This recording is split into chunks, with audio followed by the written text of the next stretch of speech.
Hi, welcome back. I am very excited for today's video because I'm going to be telling you my predictions for the 2026 Women's Prize for Fiction Longlist. I've been following the Women's Prize for quite a few years now, but I've never really done an official predictions. Last year I made a little post on Instagram predicting the books that I thought would be on the long list, and I can't remember exactly how many I got right. I think I got 3 or 4 of them right. I don't know. I did okay last year, but I've never sat down and actually talked through my predictions, mostly because I don't usually think about it that much. But in the past couple of years, I've become a little bit more aware of newer releases, books that are eligible for the long list, and just like potentially what could show up. And I always think it's really interesting to see everybody's predictions and see such a diverse list of books, many times books that I've never even heard of. So I have a list of 16 books here that I think could potentially be longlisted. I honestly don't know. A lot of these I haven't read. Actually, majority of them I have not read. So it's kind of a crapshoot. But I looked at the last few years' lists and I looked at the books that were eligible. And I think I have a fairly good selection of books that sort of encompass everything that the Women's Prize kind of goes for. Obviously, each year the panel of judges is different. So one year judges could be looking for something completely different, and you just never know until the long list is released what the judges find the most appealing in the books that were written that year. But again, I just think it's really interesting because there's so many books out there, and while a lot of the books that I have on my predictions list are books that I have heard of, I have a few that I just found looking at various lists that met the eligibility requirements. The eligibility requirements for the Women's Prize are that the book has to be written by a woman and published in the UK between the dates of April 1st, 2025 to March 31st, 2026. So I'll be excited to see what actually shows up. I haven't quite decided if I'm going to attempt to read the long list. It's going to be really dependent on the list itself, how accessible the books are to me, and also how interested I am in the books, because I'm not going to read a bunch of things that I'm not interested in. I'll warn you now, this is probably going to be a rather long, just chatty video because I'm going to talk through some of these books. I'm going to talk through why I chose them.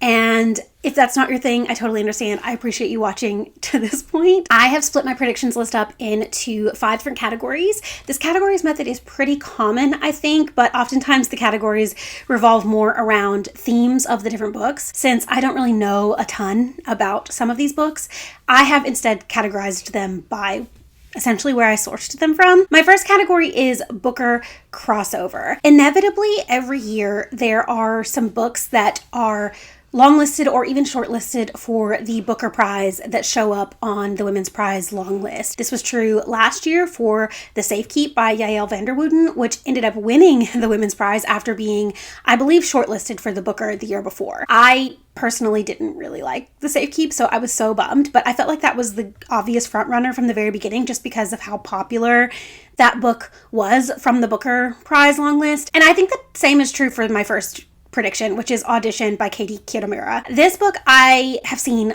everywhere. It was obviously longlisted and then subsequently shortlisted for the Booker in 2025, and I actually read it and I really enjoyed it. It is this weird sort of book that's told in 2 different parts, following the life of an actress in New York City as she is getting ready to put on this play.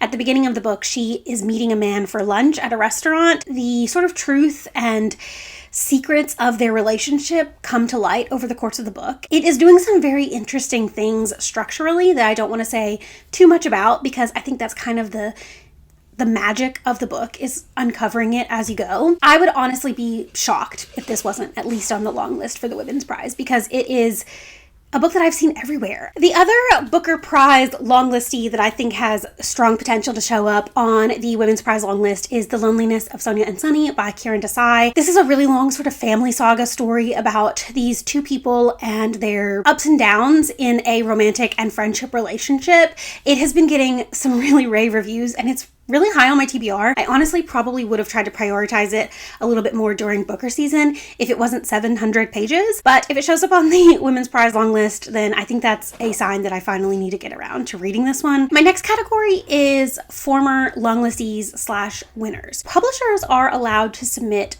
2 books for the Women's Prize. However, if an author has previously won the Women's Prize, then they essentially get a free pass into consideration no matter what. For the rest of their lives, they get a free pass into consideration. And if an author has been shortlisted, I believe in the last 10 years, they also get a free pass into consideration. I have books by authors that meet this requirement. Quite a few of them, actually. First up is Kin by Tayari Jones. I'm currently reading this book and I'm really enjoying it, and I would honestly be shocked not to see this book on the long list. Tayari Jones previously won the Women's Prize in 2019 for An American Marriage, which is still a book that I think about so often, and it's a book I really enjoyed, and it's because of the Women's Prize that I read that book. 2019 was the first year that I got really involved in reading the shortlist. I think that was the first year that I read all of the books on the shortlist, and so I feel a little special place in my heart for Tayari Jones. It follows 2 Black women in small town Louisiana in, I believe, the 60s, and they are both sort of struggling with the fact that they've lost their mothers at young ages. They're very close friends, almost like a sisterhood type of bond, but their lives go in 2 completely different directions. I think it's going to be an incredible book. Like I said, currently reading it, not too far in at the moment, but really enjoying what I've read so far.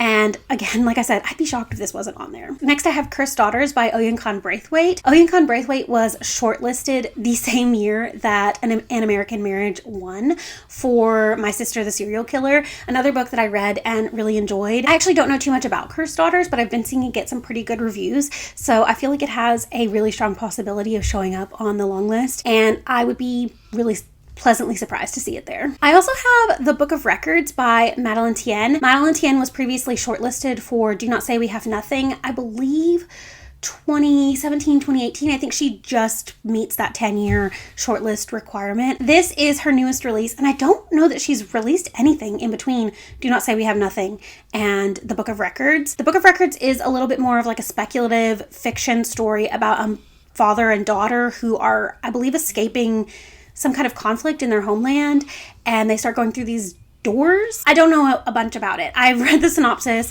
I really didn't read too much into the synopsis because the beginning of it just intrigued me enough that I immediately added it to my long list predictions and then also my TBR. I have not read Do Not Say We Have Nothing, but I know that many people loved that book, and so this is another one that I would be happy to see on the long list. The last 2 books that I have in this category are probably a little bit more long shots, but I wanted to include them anyway just because I feel like they both sound really good. Celestial Lights by Cecile Penn. She was shortlisted, I think, 2022 for Wandering Souls, which is a book that I read and I enjoyed. It didn't stick with me quite as much as I was hoping it would, but I really liked that book and I really liked her writing style, and I said when I finished that book that I would 100% read what she wrote next. This, I believe, follows a man who becomes an astronaut and some kind of journey into space that is required to save the planet, potentially, but in a literary way. It's not like a Project Hail Mary, like hardcore sci-fi. It's more like a quiet literary sci-fi, which I do typically tend to really enjoy. And then lastly is The Last of Earth by Deepa Anapara.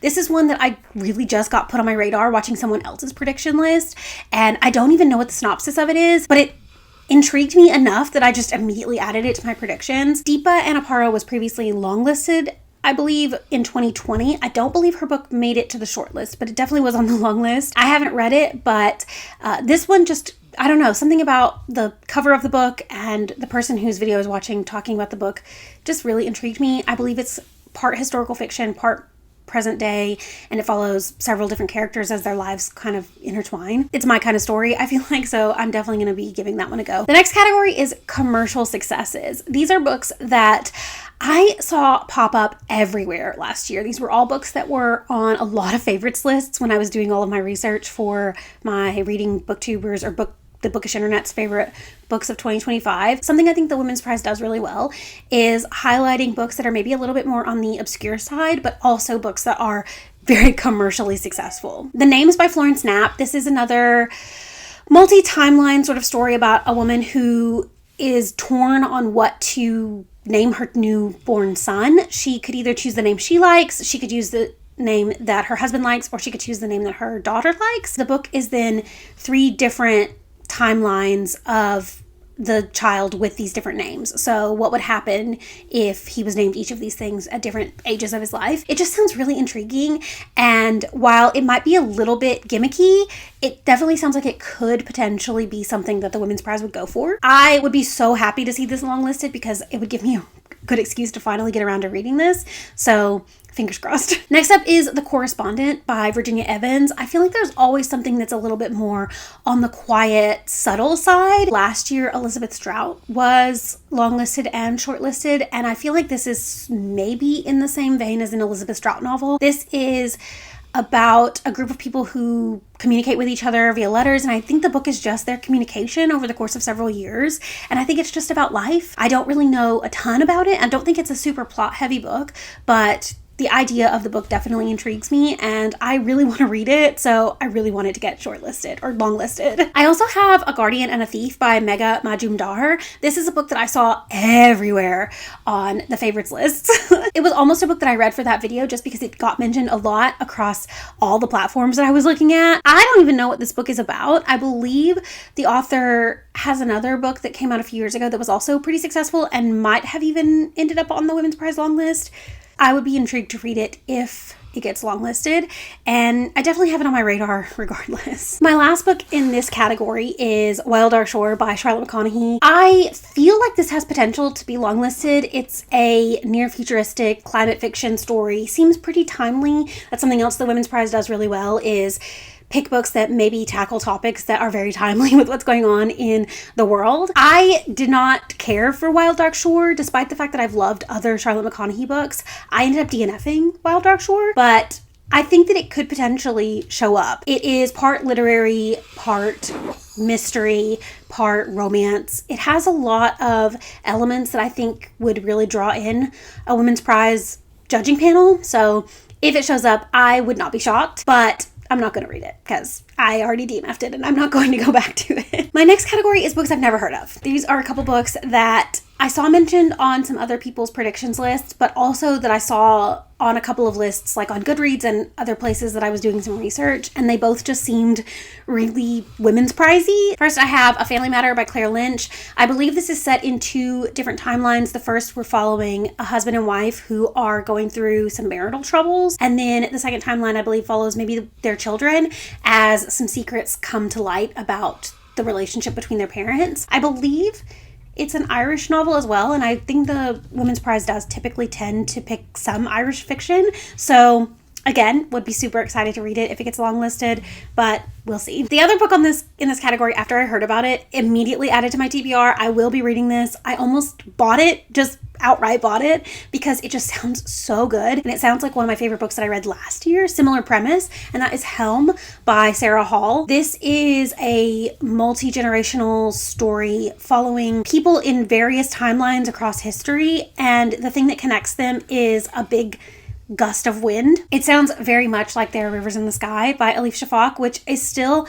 the most criminal thing that the Women's Prize has ever done by not even longlisting that book. It was easily the best book that was eligible last year and didn't make the long list, which was devastating. This sounds really similar because I think the gust of wind has a perspective in the book, which is very similar to the drop of water that has a perspective in There Are Rivers in the Sky. It just sounds like a me type of book, and I think it's been getting some pretty good reviews. I've seen it on several people's predictions lists, so I feel like it might be a safe guess. And my last category is just everything else. These books don't really fit into any particular category that I've already mentioned. These are just books that I feel like have a good shot of showing up on a long list, or that I would be excited to see on a long list. The Girls Who Grew Big by Layla Motley is a book about, I think, a group of women who all fall pregnant and the ways that they support each other. I believe they're all young women, maybe even teenagers. So it is a group of people that are just trying to figure life out, but also are becoming mothers. I know that Layla Motley's previous book, Nightcrawling, got a lot of critical acclaim. I believe it was longlisted for the Booker Prize. I've seen such rave reviews for this book. It's been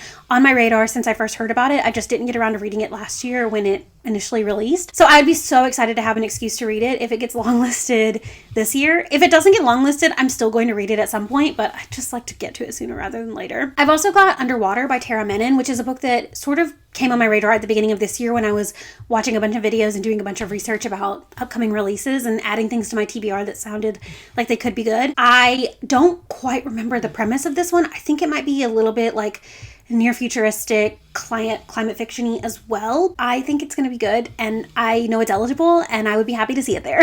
And finally, The Pretender by Jo Harkin. This is a historical fiction saga about a man who is told to pretend to be the heir to the throne of England, and sort of what happens in that context. It sounds really good. I've seen some pretty good reviews for it, not only on BookTube, but also over on Book Talk. I would love to read it. It's pretty long, but I feel like there's always a couple of books that are longer on the long list. And also I feel like historical fiction is something they definitely usually try to include. So I feel like this has a pretty good shot of showing up, and I would be happy to see it there. Obviously, I've predicted all of these books, so these are the books that I kind of personally want to show up on the long list. This is sort of a wish list rather than a long list predictions, because there are so many books that are eligible that I don't really care to see on the long list, or books that I've already read that I just don't think I would personally choose. So that's my official 16 predictions, but I do have a couple honorable mentions that I just wanted to throw in here. There's several other books that were on the Booker Prize long list that are eligible. Endling by Maria Reva.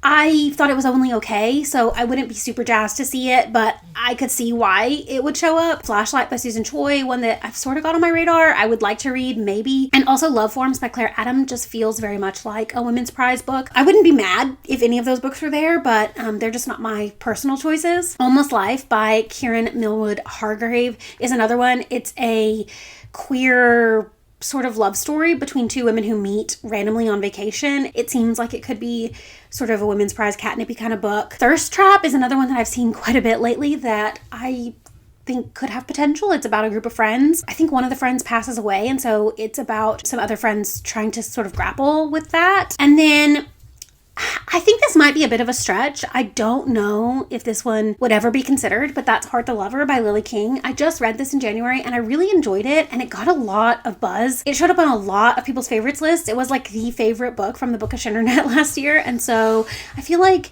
commercially it could potentially be there, but I don't think Lily King has ever been recognized by the Women's Prize. Anyway, this was a very long, rambly video that ultimately probably won't end up mattering, because I probably am completely off with all of my predictions. I'd be happy if I got 5 correct. I think I got 4 correct last year, so I'd be happy to up myself by 1. Whatever I got right last year, I want to up it by 1. I'm really, really excited to see what's longlisted. Like I mentioned earlier, there's always some books that I've never heard of that end up on the long list, and that's always kind of exciting because that's happened a couple times, and those books ended up being some of my favorites. If you're interested in following the Women's Prize at all, then just look out for the long list announcement on March 4th, and then the shortlist is being announced on April 22nd, I believe. And then the winner is announced in late June. I don't know the exact date. Also, if you are a follower of the Women's Prize and you have a predictions video or post or something, I would love for you to share it with me, because I love to watch people's predictions for the Women's Prize. Not only is it fun to see what other people are predicting or to see what predictions you have in common, but it also always puts more books on my radar, and I love that. I love that about this community,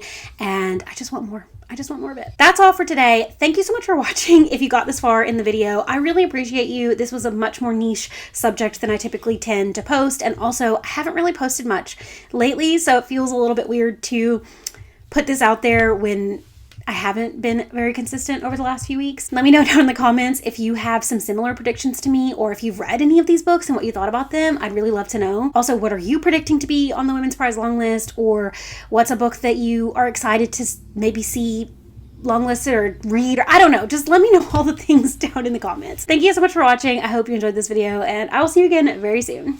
Bye!